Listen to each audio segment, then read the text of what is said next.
दोस्तों, मैं शशांक अपने YouTube channel asking defence education पर आप सभी लोगों का स्वागत करता हूं। स्टूडेंट, जैसा कि मैंने आप सभी लोगों से कहा था कि मैं फिजिक्स की प्रारंभ से अध्ययन कराऊंगा, तो दोस्तों इसी क्रम में आज आप फिजिक्स से चैप्टर फर्स्ट का अध्ययन करेंगे। मैंने आपसे इससे पहले भी एक वीडियो बनाया था मैकेनिक्स से रिलेटेड। मैंने बताया था कि मैकेनिक्स में कौन कौन से महत्वपूर्ण और इंपॉर्टेंट चैप्टर होते हैं। उन चैप्टरों में से स्टूडेंट्स मैंने मैकेनिक्स में सबसे प्रथम चैप्टर विमीय विश्लेषण डायमेंशनल एनालिसिस का अध्ययन कराऊंगा। और स्टूडेंट्स, मैं आपको बता देना चाहता हूं बेहद कम समय में और इंपॉर्टेंट से इंपॉर्टेंट टॉपिक ही मैं इस जो लेसन है इसे पिक करूंगा, जो आपकी आने वाली परीक्षा विशेषकर इंडियन एयरफोर्स, इंडियन नेवी और आप इंडियन रेलवे, और अगर आप उत्तर प्रदेश में पढ़ रहे हैं तो उत्तर प्रदेश की जो 11वीं और 12वीं में जहां डायमेंशनल एनालिसिस के बारे में अध्ययन कराया जाता है उसके लिए बेहद इंपॉर्टेंट है। तो स्टूडेंट्स, चलिए शुरू करते हैं। मैं आपको बताऊंगा कि इस लेसन में कौन कौन से प्रमुख बिंदु होंगे जिन पर हम आज प्रकाश डालेंगे, जिनका हम अध्ययन करेंगे। तो चलिए शुरू करते हैं। स्टूडेंट्स, इस वीडियो में मैंने जैसा कि आपको बताया है कि मैं विमीय विश्लेषण पाठ का अध्ययन कराऊंगा। मैंने उस लेसन से 4 प्रमुख बिंदु निकाले हैं जो कि पूरे लेसन को कवर कर देते हैं। यदि आप उन 4 प्रमुख बिंदुओं पर अच्छी खासी कमांड कर लेते हैं, पकड़ कर लेते हैं, तो आप वो सीख जाएंगे। तो स्टूडेंट्स, ये वो 4 बिंदु हैं जो कि आने वाली परीक्षा में आपके इन्हीं बिंदुओं से प्रश्न किए जाते हैं। मैं आपको बताना चाहूंगा इस अध्याय के अंतर्गत हम भौतिक राशियों का अध्ययन करेंगे कि भौतिक राशि कितने भागों में विभक्त हो जाया करती हैं। भौतिक राशियों से रिलेटेड अध्ययन करेंगे। इस लेसन का सबसे महत्वपूर्ण और इंपॉर्टेंट भाग होता है कि विमा क्या होती है और विमीय सूत्र का निर्माण किस तरीके से किया जाता है। इस बारे में मैं आपको अध्ययन कराऊंगा, महत्वपूर्ण विमाएं बताऊंगा। हालांकि इस वीडियो के अंतर्गत मैं आपको ये टॉपिक नहीं पढ़ाऊंगा। स्टूडेंट्स, इस वीडियो के अंतर्गत मैं आपको भौतिक राशियां, विमा एवं विमीय सूत्र और महत्वपूर्ण तथ्य, जो इस अध्याय के महत्वपूर्ण तथ्य क्या है, उनका अध्ययन कराऊंगा। स्टूडेंट, मैं यहाँ आपको बता देना चाहता हूँ कि मैं महत्वपूर्ण विमाएं आपको इस वीडियो में इसलिए नहीं बताऊंगा क्योंकि इस वीडियो के अंतर्गत मैं आपको विमा क्या होती है, विमीय सूत्र किस प्रकार से निकाले जाते हैं, ये क्या होती है, इस पार्ट की होल प्रोसेस, पूरी प्रक्रिया क्या होती है वो बताऊंगा। और उसके बाद स्टूडेंट्स, अगले जो वीडियो लाऊंगा मैं उसमें टॉप 30 विमाएं लाऊंगा। कोई भी एग्जाम उन 30 विमाओं से अलावा कोई भी अन्य विमा नहीं पूछी जाती है, उन्हीं में से आती है, तो वो मैं आपको अध्ययन कराऊंगा। तो स्टूडेंट्स, चलिए अब शुरू करते हैं। आपका पहला इस जो अध्याय का प्रमुख बिंदु है भौतिक राशियां, हम इसका अध्ययन करेंगे। तो चलिए शुरू करते हैं। स्टूडेंट्स, आज हम अध्ययन करेंगे कि भौतिक राशियां क्या होती हैं। तो मैं आपको परिभाषा के जरिए से बताना चाहूंगा स्टूडेंट्स की भौतिक राशियां क्या होती हैं। आप देख सकते हैं यहाँ परिभाषा लिखी हुई है कि भौतिक राशियां किसे कहते हैं। फिर भी मैं आपको बताना चाहूंगा कि वे राशियां जिनका हम प्रत्यक्ष रूप से या अप्रत्यक्ष रूप से मापन कर सकते हैं भौतिक राशियां कहलाती हैं। स्टूडेंट्स, मैं पुनः दोहराना चाहूंगा कि वे राशियां जिनका हम प्रत्यक्ष या अप्रत्यक्ष रूप से मापन करते हैं भौतिक राशियां कहलाती हैं। तो स्टूडेंट्स, मैंने आपको क्लियर कर दिया कि भौतिक राशियां किसे कहते हैं। इसके बाद एक और पॉइंट आता है स्टूडेंट, भौतिक राशियों के बाद एक महत्वपूर्ण पॉइंट आता है जिसे कहते हैं हम मूल राशियां। मूल राशियों को हम फंडामेंटल क्वांटिटीज कहते हैं स्टूडेंट्स की मूल राशियां होती हैं। अब आपके दिमाग में एक स्टूडेंट प्रश्न उठ रहा होगा कि मूल राशियां क्या होती हैं। मैंने आप देख सकते हैं, मैंने बगल में मूल राशियों की परिभाषा भी दे दी है। आपको मूल राशि की परिभाषा देख रहे होंगे स्टूडेंट्स। मैं आपको मूल राशि की परिभाषा भी बताना चाहूंगा कि वे भौतिक राशियां जो पूर्णतया स्वतंत्र होती हैं, जो पूर्णतया स्वतंत्र होती हैं, जो एक दूसरे पर निर्भर नहीं करती हैं, जिन्हें हम एक दूसरे में परिवर्तित नहीं कर सकते हैं, वो मूल राशियां कहलाती हैं। स्टूडेंट्स, मैं पुनः परिभाषा को दोहराना चाहूंगा कि भौतिक राशियां जो पूर्णतः स्वतंत्र होती हैं, जो एक दूसरे पर निर्भर नहीं करती हैं या जिन्हें हम एक दूसरे में परिवर्तित नहीं कर सकते हैं, वो मूल राशियां कहलाती हैं। स्टूडेंट्स, मैं यहाँ बताना चाहूंगा कि मूल राशियों से उनके जो मात्रक प्राप्त होते हैं उन्हें हम मूल मात्रा कहते हैं। इसमें एक और महत्वपूर्ण बिंदु इसी क्रम में होता है स्टूडेंट्स, की सेकंड नंबर की थी। इसके बाद एक और महत्वपूर्ण बिंदु इसी क्रम में आता है, उसे हम कहते हैं व्युत्पन्न राशियां। कि स्टूडेंट व्युत्पन्न राशियां किसे कहते हैं, इसकी भी परिभाषा बेहद इंपॉर्टेंट होती है और आमतौर पर परीक्षाओं में कभी-कभी पूछ दिया जाता है कि इनमें से कौन सी राशि मूल राशि है या व्युत्पन्न राशि है। मैं आपको बताना चाहूंगा कि वे भौतिक राशियां जिन्हें हम मूल राशियों की सहायता से प्राप्त कर सकते हैं व्युत्पन्न राशियां कहलाती हैं। स्टूडेंट, जैसा कि आप परिभाषा देख रहे हैं, आपको बगल में दी गई है कि व्युत्पन्न राशियां किसे कहते हैं। मैं आपको फिर से बताना चाहूंगा एक बार कि वे भौतिक राशियां जो मूल राशियों से मिलकर बनी होती हैं, जो मूल राशियों की सहायता से जिन्हें हम प्राप्त कर सकते हैं, वो व्युत्पन्न राशियां होती हैं तथा उनके मात्रक व्युत्पन्न मात्रा कहलाते हैं। स्टूडेंट्स, मैं यहाँ अब आपको बताऊंगा कि मूल राशियां जो मैंने बताया था कि मूल राशियां कितने प्रकार की होती हैं। तो स्टूडेंट्स, मूल राशियां 7 प्रकार की होती हैं जो आपके सामने लिस्ट दी गई है। तो इस लिस्ट के अनुसार हम आपको बताएंगे कि मूल राशियां क्या होती हैं और उन्हें हम डिनोट किस तरीके से करते हैं। तो चलिए अब हम चलते हैं मूल राशियों की ओर। तो वो 7 मूल राशियां कौन सी होती हैं मैंने पीछे लिख दी है, मैं आपको बताऊंगा और उन्हें किस तरीके से डिनोट करते हैं। तो स्टूडेंट, सबसे पहले हम बात करते हैं द्रव्यमान की। द्रव्यमान को हम कैपिटल M से डिनोट करते हैं जब कभी भी हम द्रव्यमान की विमा को यूज करेंगे उसके लिए। इसी प्रकार से लंबाई को स्टूडेंट्स हम कैपिटल L से व्यक्त करते हैं। आपकी जो तीसरी मूल राशि है समय, जिसे हम कैपिटल T से डिनोट करते हैं। विद्युत धारा को हम कैपिटल A से डिनोट करते हैं। इसी प्रकार से ताप को हम कैपिटल K से डिनोट करते हैं। और ज्योति तीव्रता जो आपकी छठवीं और इम्पोर्टेंट मूल राशि है उसे हम CD से व्यक्त करते हैं और पदार्थ की मात्रा को हम मोल से व्यक्त करते हैं।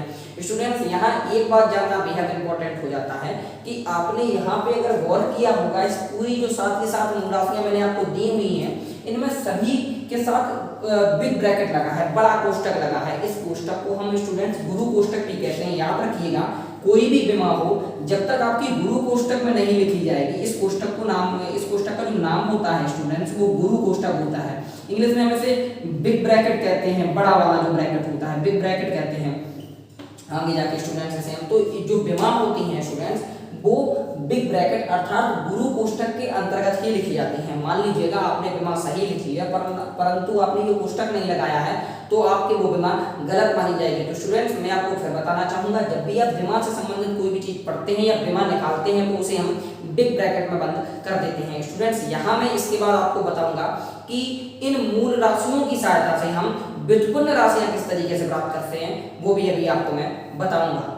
स्टूडेंट्स यहाँ पर मैं आपको व्युत्पन्न राशियां बताने से पहले एक और महत्वपूर्ण चीज बताना चाहूंगा कि जो आपकी मूल राशियां होते हैं उनके मूल मात्रा कैसे कहते हैं। जो मैं आपको मैंने परिभाषा के दौरान बताया था कि मूल राशियों के जो मात्रक होते हैं स्टूडेंट्स वही हमारे मूल मात्रक कहलाते हैं। वो कौन कौन से होते हैं मूल राशियों के आप देख सकते हैं। जब आप बात द्रव्यमान की करते हैं तो द्रव्यमान का जो मूल मात्रक किलोग्राम होता है, लंबाई का इसी प्रकार से मीटर होता है, समय का सेकंड होता है, विद्युत धारा का मात्रक जो मूल मात्रक होता है वो एम्पियर होता है। स्टूडेंट्स यहाँ पे जब हम पांचवी मूल राशि की बात करते हैं टेम्परेचर ताप की, तो उसका जो मूल मात्रक वो केल्विन से डिनोट किया जाता है। ज्योति तीव्रता का मूल मात्रक कैंडेला होता है।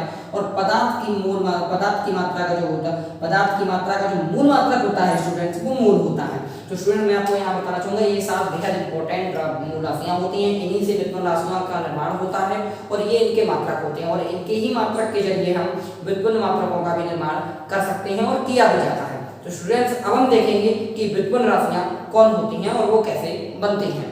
स्टूडेंट्स हम यहाँ पर बात करेंगे कि व्युत्पन्न राशियां क्या होती हैं और ये किस तरीके से बनाई जाती हैं। स्टूडेंट्स मैंने जैसा कि व्युत्पन्न राशि की पहले से ही परिभाषा बता दी है परंतु फिर मैं यहाँ पे दोहरा दे रहा हूँ।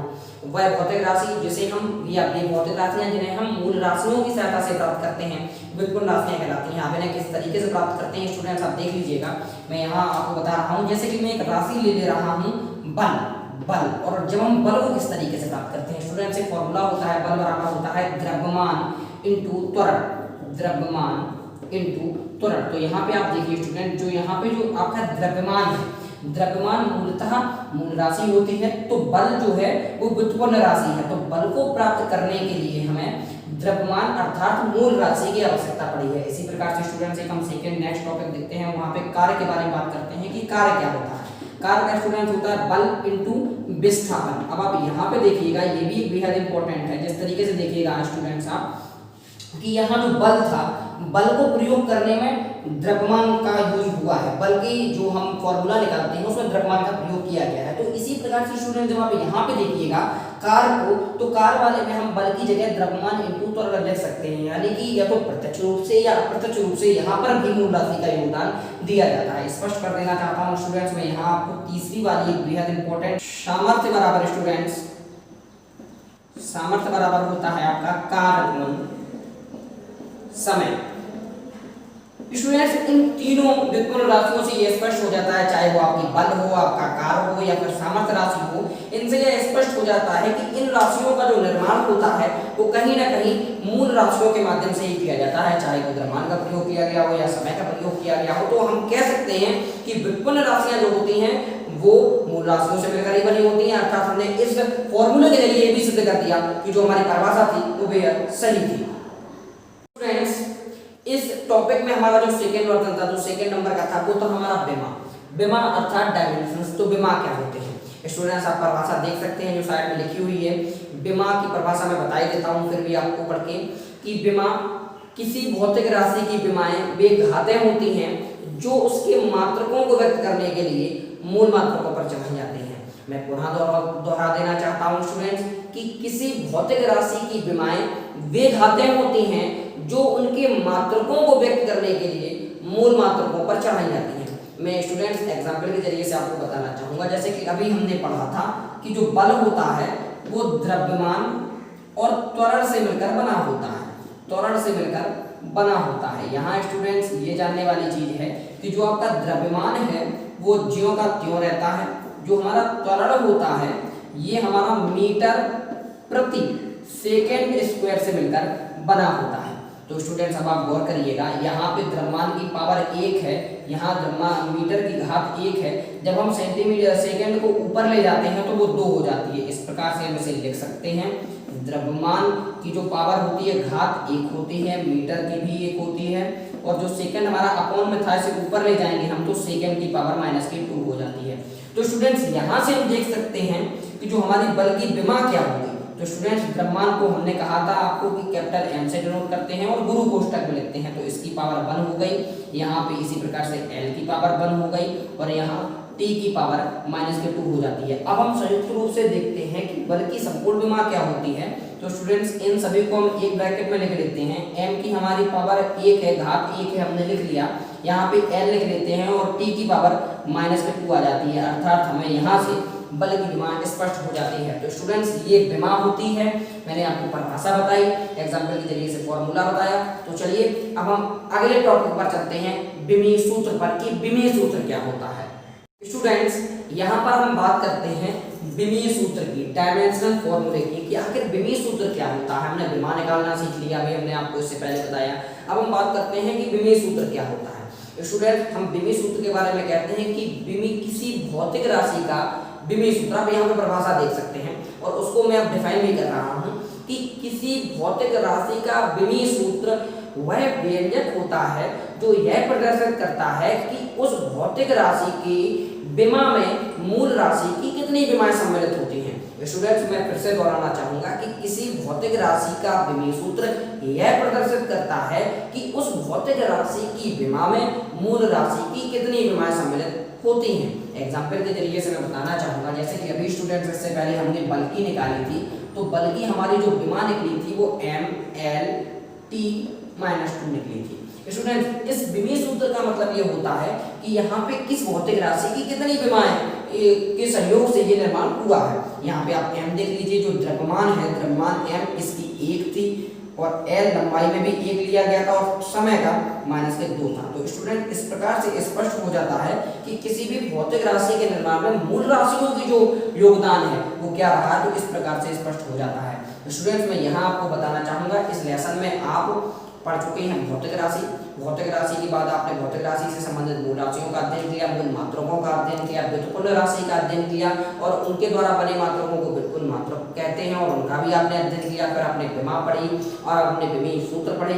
स्टूडेंट्स अब मैंने बताया था कि इस वीडियो के अंतर्गत मैं महत्वपूर्ण इंपॉर्टेंट फैक्ट बताऊंगा, परंतु स्टूडेंट्स अधिक समय हो जाएगा अगर मैं इस इंपॉर्टेंट फैक्ट बताऊंगा, इसलिए इंपॉर्टेंट फैक्ट और महत्वपूर्ण विमा में नेक्स्ट वीडियो में लेकर आऊंगा, विमा पार्ट 2 में, जो कि बेहद इंपॉर्टेंट होगा। तो स्टूडेंट्स आज मैंने जो आपको होल प्रोसेस बताई, अगर आपको पसंद आई हो तो मेरे चैनल एस्किंग डिफेंस एजुकेशन को लाइक कर दीजिएगा, सब्सक्राइब कर दीजिएगा और शेयर अवश्य कर दीजिएगा, अपने दोस्तों को शेयर करिएगा। स्टूडेंट्स आप पूरा वीडियो देखा इसके लिए धन्यवाद।